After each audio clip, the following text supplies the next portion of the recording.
আমার বিরুদ্ধে অলরেডি আমাদের ব্যবসায়ী গ্রুপের সভাপতি এনামুল হক খান দুলন সাহেব অনৈতিক কথাবার্তা এবং মিথ্যাচার করেছে এবং একই সাথে হকার উচ্ছেদের নাটক সাজিয়েছে।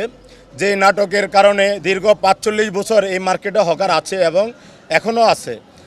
মূলত প্রতি বছর উনি যখনই সিটি কর্পোরেশনের বছরে একবার করে হকার উচ্ছেদ অভিযান চলে, যখনও হকার উচ্ছেদ অভিযান চলে ঠিক ফায়দাটা উনি লুটে নেয়।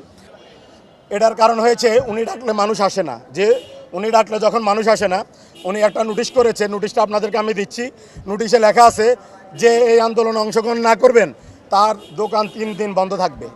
এবং এটার একটাই কারণ, উনি এখানে এক একটা হকার থেকে 2 লাখ 3 লাখ টাকা করে দাবি করেছে। যারা টাকা দিয়েছে তারা বসতে পারবে। আমি লিখিত গ্যারান্টি দিচ্ছি উনি আবার হকার বসাবে। আপনারা আইসা ওই ফুটেজ নেবেন, উনি এখানে আবার হকার বসাবে। যাদের থেকে কোটি কোটি টাকা খেয়েছে উনি, তাদেরকে বসাইতে হবেই ওনার।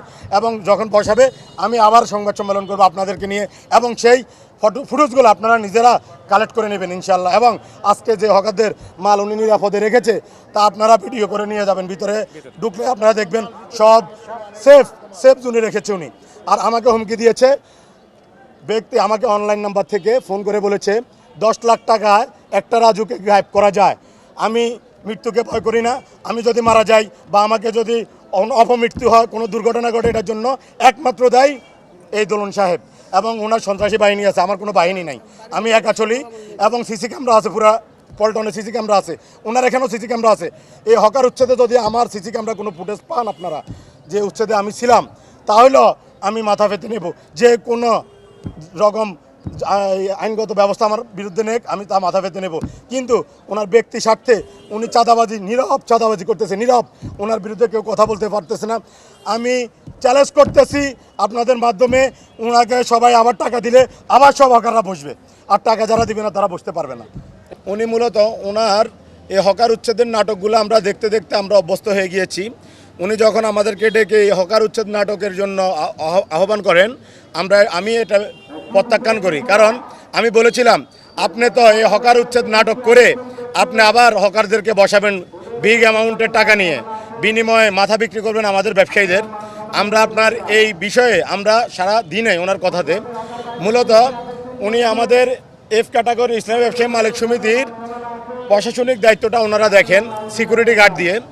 আর আমি মার্কেটের সভাপতি এবং আমাদের মার্কেটের কমিটি আলাদা এবং ইসলামিক ফাউন্ডেশন থেকে আমাদের মার্কেটটা ইজারাও আলাদা, কমপ্লিট ডিফারেন্স। আমাদের লাইসেন্স আলাদা, সবই আলাদা। সো আমরা যখন ওনাকে সম্মতি না দিয়ে থাকি, পরবর্তীতে উনি আজকে ওনারা ডাকার পরও এই হকার উচ্ছেদ অভিযানে আসি নাই। না আসার একটাই কারণ, কালকে উনি যাদের সাথে মিউচুয়াল করেছে, হকারের 3টা অংশ হয়ে গেছে।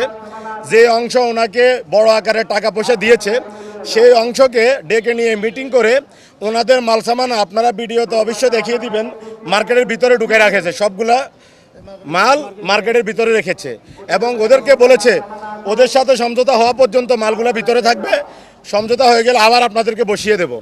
এবং এই জন্য আজকে আমরা ওনার এইতে আমরা আসি নাই, অভিযানে আমি ব্যক্তিগত আসি নাই এবং আমার ব্যবসায়ীদেরকে বলেছি আসার প্রয়োজন নেই।